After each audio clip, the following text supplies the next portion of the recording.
Bonjour, donc on va étudier aujourd'hui l'alternance des saisons.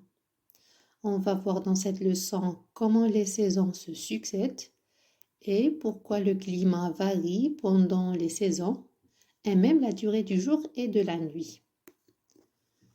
Donc prenons ce schéma qui représente la révolution de la Terre autour du Soleil. Alors, ça c'est l'orbite, d'accord? L'orbite de la Terre autour du Soleil, la trajectoire, elle est quasi circulaire, comme vous voyez, il est ovale ou bien elliptique.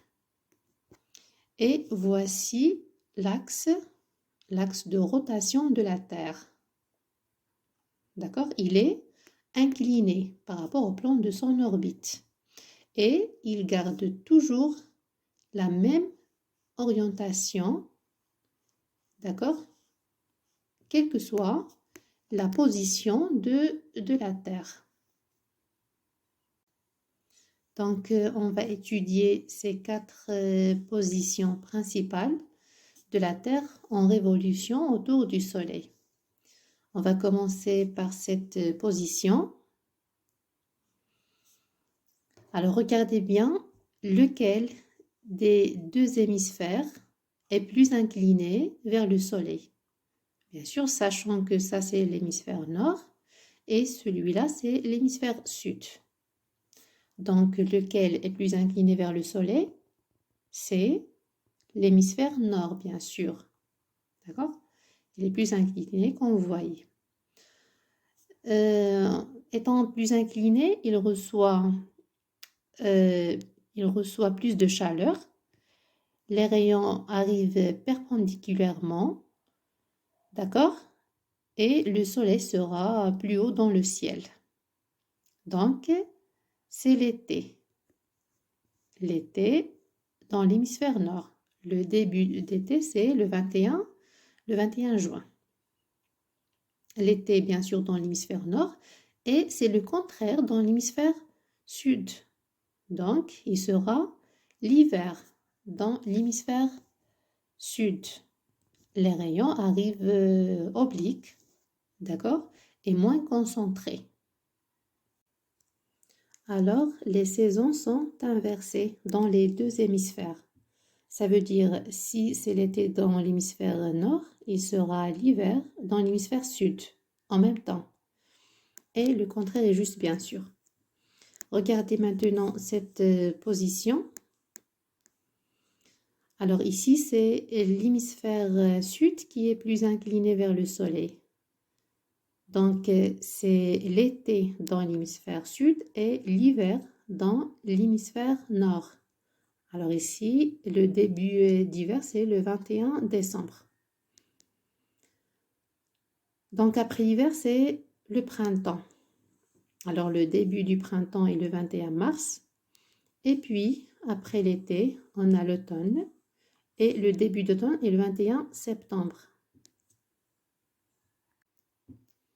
On va voir maintenant pourquoi la durée du jour et de la nuit varie-t-elle durant l'année. Regardez ici. Alors ici sur cette partie qui fait face au soleil. Donc ici c'est le jour bien sûr et sur l'autre partie c'est la nuit. Donc quel est le plus long? Le jour ou la nuit?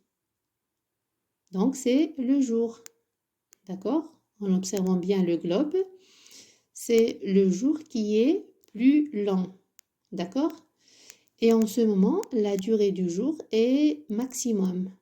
On l'appelle solstice d'été. Donc, solstice d'été, c'est le jour où la durée du jour est la plus longue. Et donc, la nuit sera bien sûr la plus courte. Donc, le solstice d'été est le 21 juin, le début d'été. Regardez maintenant ici. Alors ici, en hiver, le 21 décembre, c'est la nuit qui est la plus longue. D'accord? C'est la nuit. Et le jour, bien sûr, est minimum. La durée du jour ici est minimum. On l'appelle solstice d'hiver. Il nous reste ces deux positions, le printemps et l'automne. Le début du printemps et le début d'automne. Donc, regardez ici, c'est le jour.